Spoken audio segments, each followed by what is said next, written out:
Hello again, this is Corey from Path of Friendship, and welcome to another Mindful Mutt Moments. This is where we take a few minutes every day to join our dogs in their experience of the world, which is very focused on the present moment and what's happening now around us, right now.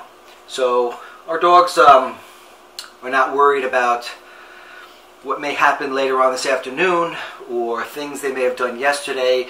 They don't sit and fret and wring their hands. They're not anxious about future events or worrying about past events.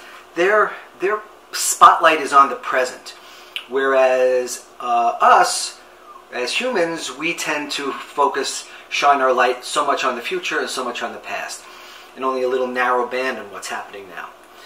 If you've ever driven somewhere and had a conversation and you're sort of on autopilot, you know exactly what I mean. You're not focused on what's going on now. You've sort of just done it mindlessly. And it's not a bad thing. It's not a bad skill to have, but when we want to connect with our dogs and be really good friends with our dogs, we really need to share common ground. We need to be equals in that. And one way to be equal is to join them in their experience.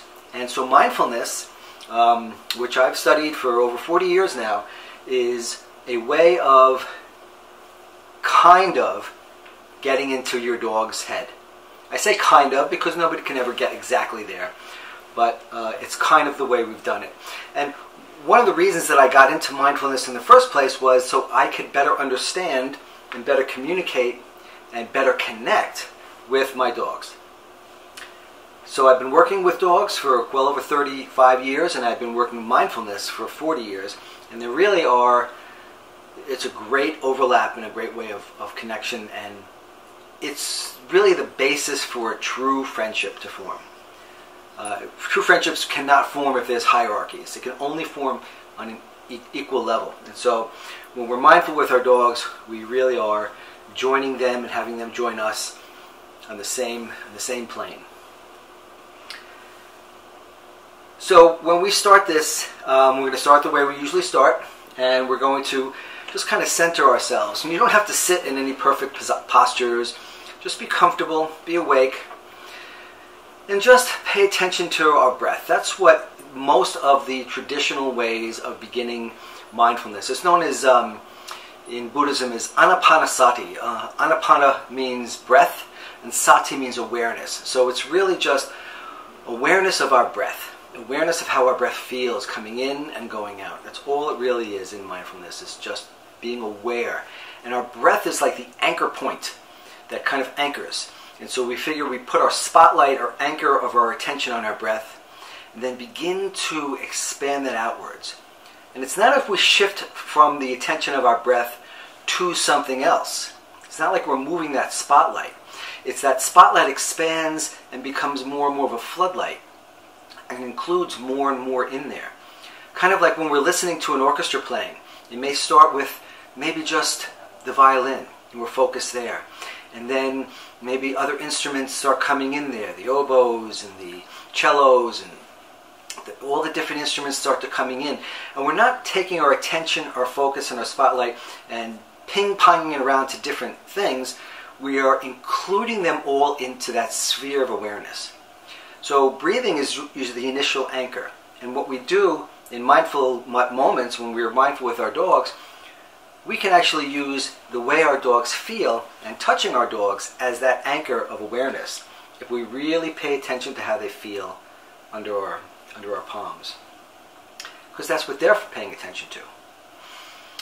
So let's take a moment, just take a breath, feel your dog under your palm, and really connect with them just for a moment.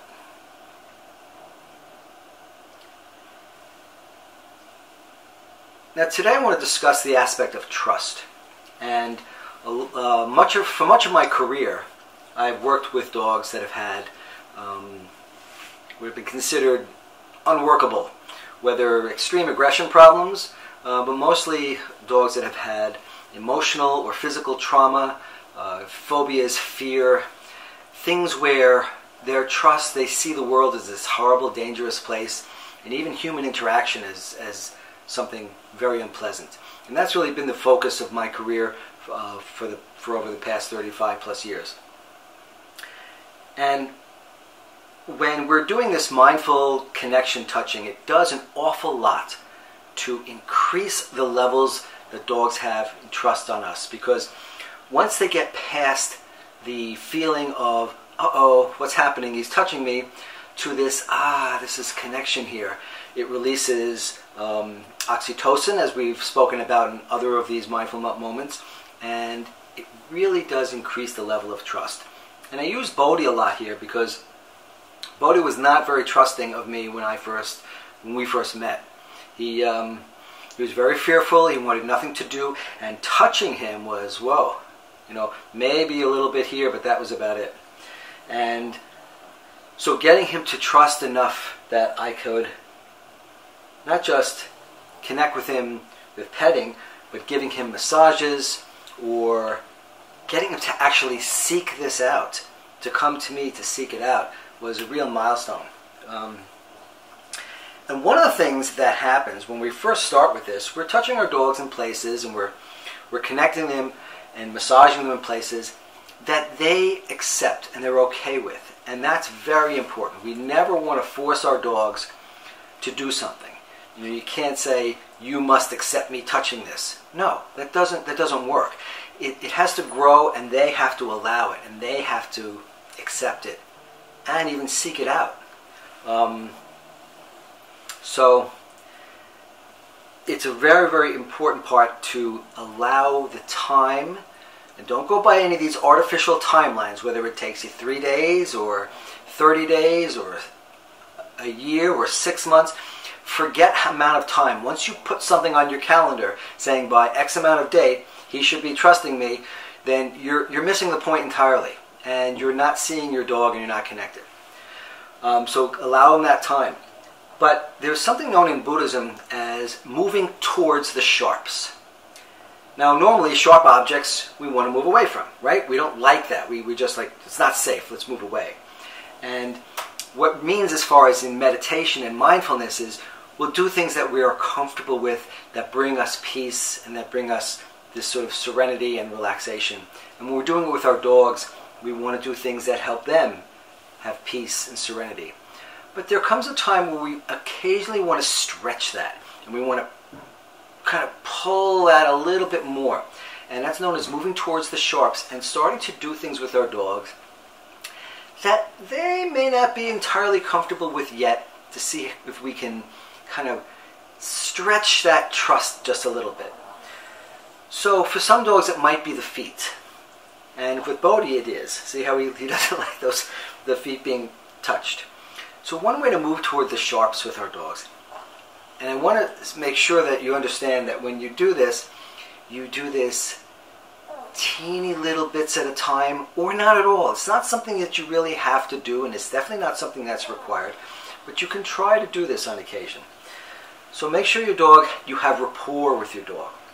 Very important. You can't do any of this unless you have that connection first. This enhances and really interweaves you and your dog together, but there's got to be that trust rapport to begin with. And if you get that even by just gentle touching, little by little, that's fine. But once you have that, we can begin to move a little towards the sharps. So with Bodhi, it might be his paws. So what I might do is very gently take his foot in my hand, just kind of let it rest there. Not going to grab hold of it, not going to let him or force him to have it there. If he wants to pull it away, he'll pull it away. And as you see, it causes him he's off a little bit with it because he's licking my hands, he's uncertain. We get him to calm and relax again. Good boy. And then once again, just take that and maybe start here on his wrist here. Yeah, good boy. And just come down. Now, if you stroke your dog's paw, you want to do it from the top down. You don't want to go against the grain of the fur. You want to go down.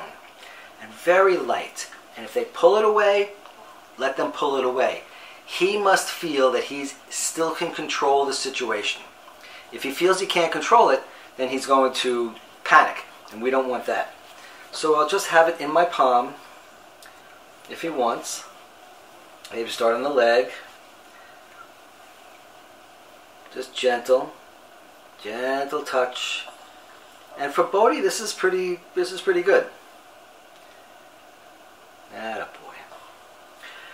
Good boy. For some dogs, it may be their ears. For some dogs, it may be their eyes. With Bodhi, it's a little bit here on the head. For some dogs, it might be the belly. That's vulnerable for them. But you want to, just at times, get your dog, just move a little bit towards the sharp. So just stretch a little bit every once in a while to do things that your dog may not feel entirely comfortable with, just on the edges, just to tell them, see, it's all going to be okay, and if you don't like it, you can take your foot away. I'm not going to grab it, I'm not going to hold it, and it's all going to be fine. And again, you don't have to do this, and don't do this if there's any panic.